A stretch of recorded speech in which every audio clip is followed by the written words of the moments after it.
તો રામ રામ, જય શ્રી કૃષ્ણ, જય માતાજી એન્ડ ગુડ ઇવનિંગ મિત્રો. કેમ છો? આશા રાખું છું બધા આનંદ કુશળમાં હશો. સરસ મજાની ગરમી પડી રહી છે અને એવી જ રીતે અત્યારે પરીક્ષાઓ જે છે એ પણ લોકો તૈયારી તરફ વધી રહ્યા છે.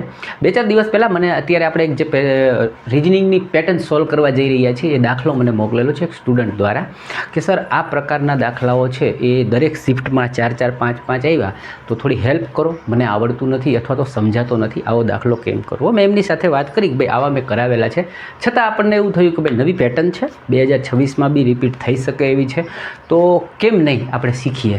તો આ વિડીયોની અંદર આપણે આ દાખલો જે છે રિઝનિંગની નવી પેટર્ન છે, એક શિફ્ટમાં 4-4, 5-5 પ્રશ્નો જોવા મળ્યા છે અને શીખીએ, સમજીએ. હું એવી વ્યવસ્થા કરી આપીશ કે તમને બોર્ડની અંદર પહેલાં તો આખો પ્રશ્ન ઉતાવળ નહીં કરીએ, પ્રશ્નને વાંચીશું, સમજીશું શું કહેવા માગે છે, પછી એનું સોલ્યુશન આપણે કેવી રીતે લાવવું એને સરસ રીતે આપણે જોઈશું. શક્ય હશે તો એક પ્રેક્ટિસ માટે તમને દાખલો પણ હું આપી દઈશ એન્ડમાં કે તમે ખુદ પણ એ પ્રેક્ટિસ કરી શકો અને આ પેટર્ન આવે તો અચૂકથી જવાબ કરીને આવો. ઓકે, તો પ્રશ્ન જે છે એ અહીંયા સ્ક્રીન ઉપર આવી જશે. પહેલાં આપણે વાંચીએ બધા કે શું કહેવા માંગે છે. ઓકે, જુઓ હવે શું કહે છે.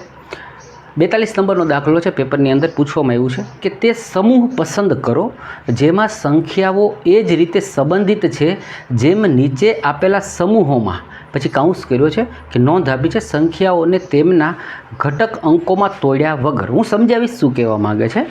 ઓકે, તોડ્યા વગર ક્રિયાઓ સંપૂર્ણ સંખ્યાઓ પર કરવી જોઈએ. ઉદાહરણ તરીકે 13ને લીધો તો કે 13 પર ક્રિયાઓ જેમ કે 13 છે એમાં ઉમેરવું, ઘટાડવું, ગુણાકાર કરવું વગેરે માત્ર 13 ઉપર લાગુ પડશે. 13ને તમે 1 અને 3માં તોડીને પછી 1 અને 3 પણ ગાણિતિક ક્રિયાઓ કરવાની મંજૂરી નથી. હવે આવડું બધું કીધું, 4 લાઈનનો એને પ્રશ્ન આપ્યો, પછી આપણને નીચે આપ્યું છે શું 8, 3, 7 એક કાઉન્સમાં, બીજા કાઉન્સની અંદર 9, 4 ને 9 આપ્યું છે, પછી 4 ઓપ્શન આપ્યા A, B, C ને D. પછી તમને કીધું કે આના અંદરથી રાઈટ આન્સર જે છે એ તમારે સિલેક્ટ કરવાનો છે. ઓકે, તો વાત તમે થોડીક સમજી ગયા હશો. આની અંદર પૂછ્યું શું કે ભાઈ છે ને તમને એણે એવું કીધું કે મેં અમુક ઘટકો આપ્યા છે એને એક ચોક્કસ પ્રોસેસથી જોડાયેલા છે, કોઈને કોઈ એક સંબંધથી જોડાયેલા છે, પરંતુ એ સંબંધની અંદર માનો કે એણે એવું કીધું કે મેં 13 આપ્યા છે તો તમે 1 અને 3ને કંઈક એવો ગુણાકાર ભાગાકાર કરીને 13 બનાવી શકતા નથી. મતલબ કે દરેક સંખ્યા સ્વતંત્ર છે, એનો ઉપયોગ બીજી સંખ્યા બનાવવામાં કરી શકો છો, પણ પહેલી સંખ્યાને તોડીને તમે બીજી સંખ્યા બનાવી શકતા નથી. એક તો રૂલ્સ એવો કીધું, બરાબર. તો હવે આ પ્રશ્નની અંદર આપણને એને શું 8, 3 ને 7 આપ્યા, 9, 4 ને 9 આપ્યા. ઓકે, હવે જુઓ આને આપણે પહેલાં તો સમજવું પડશે કે આને 2 જોડી લેવા કરતાં પહેલાં એક જ જોડીને લઈએ કે એક જ જોડી જે છે એમાં એવો શું સંબંધ છે કે થર્ડ સંખ્યા બને છે. તો પહેલાં જોઈએ કે ભાઈ 8 અને 3 આ બંને વચ્ચે હું સામાન્ય રીતે જોઉં તો મને -5નો ડિફરન્સ જોવા મળે છે. આવું મને ખાલી પહેલી સંખ્યામાં જ જોવા મળ્યું.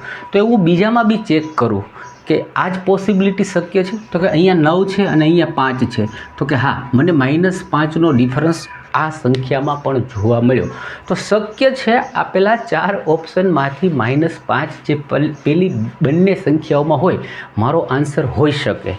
ઓકે, તો અહીંયા જોઈએ 11માંથી હું 5 કાઢું તો 6 હોય, એટલે મારું ઓપ્શન એ જે છે એ આ પહેલી પેટર્ન મુજબ બનશે નહીં.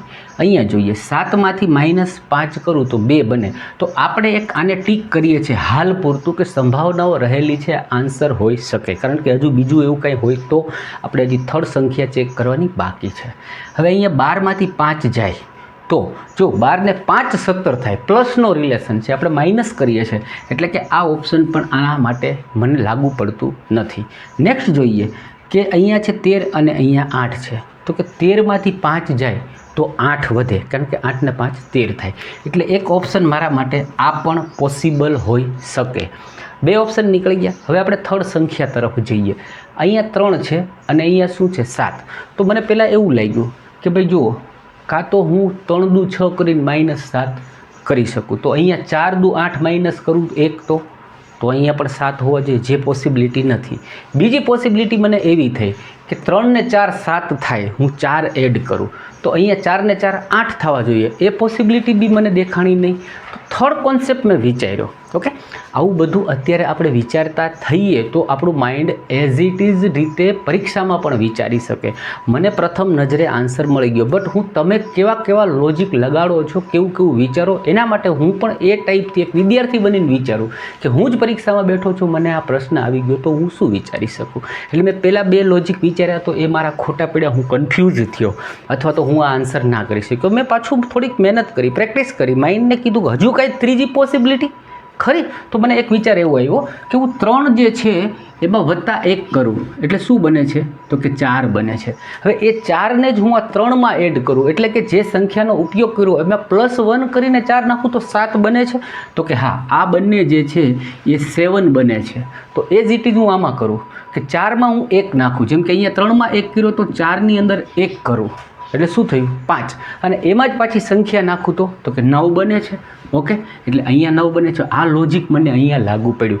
મીન્સ કે જે સંખ્યા છે એમાં +1 કરું અને એ સંખ્યામાં એડ કરું તો હવે 2 છે એમાં +1 કરું તો શું થાય તો કે આ જે છે એ 3 બને, અને સંખ્યા પોતે 2 હતી તો 3 ને 2 5 થાય.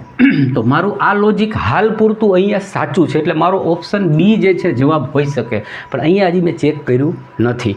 તો અહીંયા બી એમ કરીએ, 8 + 1 કરું તો 9, અને 9 8માં નાખું તો કે 8 દુ 16 ને 17, તો અહીંયા 17 થવા જોઈએ છે, 17 થતા નથી. ઇટ મીન્સ કે મારો જવાબ જે છે ને એ આ બી છે.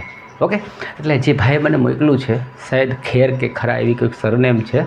ઓકે, એમને મારી સાથે વાત પણ કરી હતી કે સર આ દાખલો મને કરાવો. તો મિત્ર, તમારી જે અપેક્ષા હતી, તમારે શીખવું હતું એ પેટર્નને મેં અહીંયા કરાવી દીધી છે.